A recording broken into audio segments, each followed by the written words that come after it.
All right, in non-cut news, but another Saints-related story, wide receiver Michael Thomas will start the season on the PUP list as he's not yet ready to return after that offseason ankle surgery. So, AJ, do you think this opens up an opportunity for someone else on the receiving corps to make an early season statement, maybe carve out a bigger role for themselves? Absolutely, and the guy I look at is Marquez Callaway.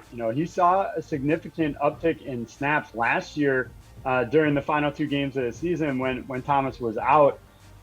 They had Emmanuel Sanders at the time. He's gone, so Callaway is pretty much a lock for the number 2 spot heading into week 1.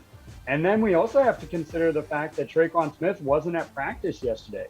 So if Tre'Quan Smith were to miss even just 1 week against, the week 1 against the Packers, that means Marquez Callaway is going to be their top guy here, and definitely a player to watch. I think his value is taking a huge bump.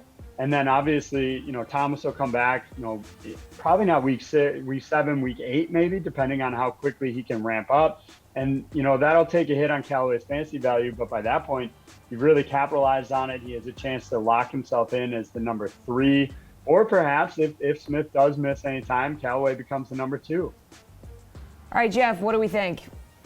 Yeah, I mean, look, I'm done with touting Tre'Quan Smith as having any chance of being a legit wide receiver one. It's a player who didn't have Michael Thomas in the lineup for over half the season last year. His biggest game, he went over 60 yards receiving once.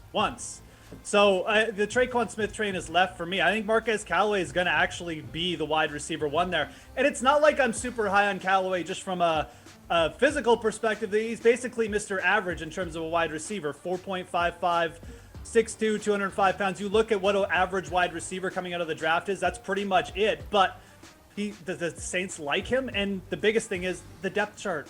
He's only got Tre'Quan Smith to go over.